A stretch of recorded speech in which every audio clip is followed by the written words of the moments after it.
Hey, what's going on, guys? So for today's video, we're going to do a greater rift on the patch 2.1 PTR. Now, just to quickly explain what a greater rift is. Basically, when you do a regular Nephilim rift, the Rift Guardian or Rift Boss will have a chance to drop a greater rift keystone. It looks like this right here. It'll be a level 1 greater rift keystone, and then what you do is you open a new rift with that keystone at the Nephilim obelisk, just like you're opening a regular rift. Then from there, you go in and do a level 1 greater rift, which will be extremely easy. Level 1s, the monsters aren't going to have much health, they're not going to be doing much damage to you, so you can do it very quickly. And the way the greater rifts work is you have 15 minutes to complete each greater rift. And if you complete it within that 15 minutes of allotted time, at the end, you'll be rewarded with another greater rift keystone with a higher level. And depending on how quickly you finish the rift you're doing will depend on how high you jump up in levels with the keystone. So just to give an example, if I do a greater rift at level 1 and say I do it in 5 minutes, the next keystone that I get when I complete that level 1 will probably be like a level 10 or level 11 greater rift keystone that will then open a level 11 rift. And so on and so forth. You know, if you do like the level 1 in 7 minutes, it's going to be, maybe like a level 7 rift. Basically, that's how it works. And then if you get to a point where you can't complete the rift in the 15 minutes of allotted time, then you start over. Then you're back to square one. You have to go get a new regular level 1 and then start from there. So just to give another example, this greater rift keystone, I started out at level 1, obviously. I think I jumped up to level 11 and then to level 16, then to 23, 29, and then 31 to get to this 31 keystone. Now, I haven't done a level 31 yet. We're going to do it right now. For the gameplay portion of the video, I'm going to go ahead and turn off my mic. We're going to run a Renho Flare Addling Toads build. It's the one that I posted on my YouTube a couple months back. I'm not going to go over the build or the gear too much. I will post a link to the build video in the description of this video. That way you guys have a reference point for that. We're going to go and do a level 31. I actually have not completed the 31 yet. Once you get to this point, it's extremely hard. About level 30 or so, it gets to be pretty difficult. It's much harder than a Torment 6 Rift is, that's for sure.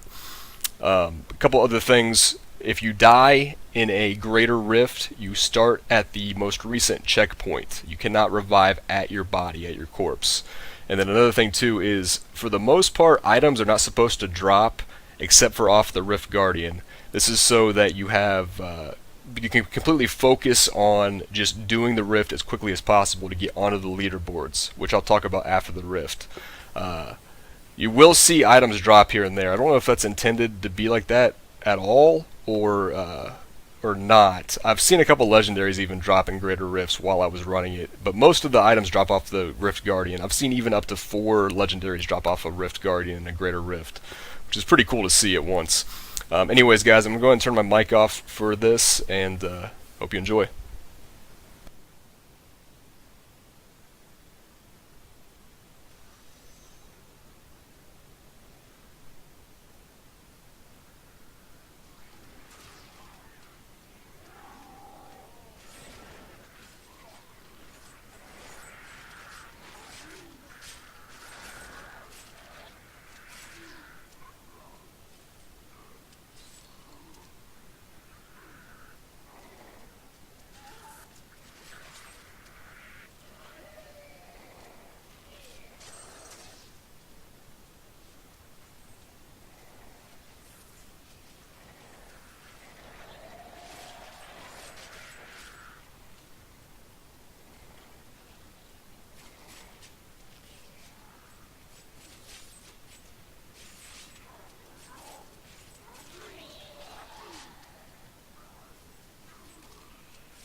Alright, so there you go, guys. We were able to do it with about little less than 2 minutes to go. Definitely had 3 deaths, I believe. The first death was just me playing poorly. The second death was to reflect, which can happen pretty easily in higher rifts if you're not careful.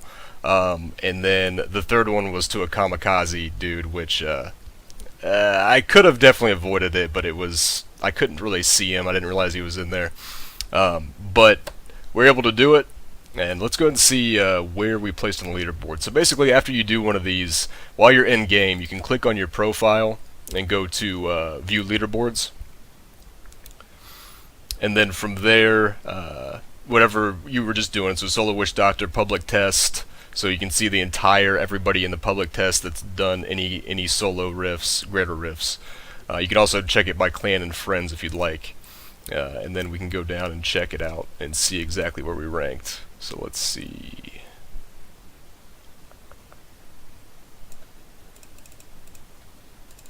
So 31.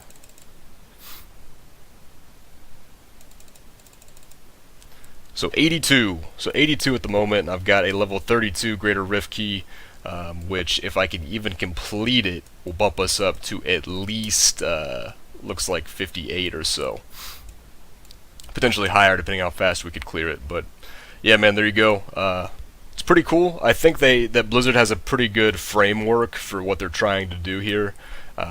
It definitely needs some tuning, and over the coming months before 2.1 is actually released on live servers, I'm sure that it'll be tuned quite a bit. But it's very fun.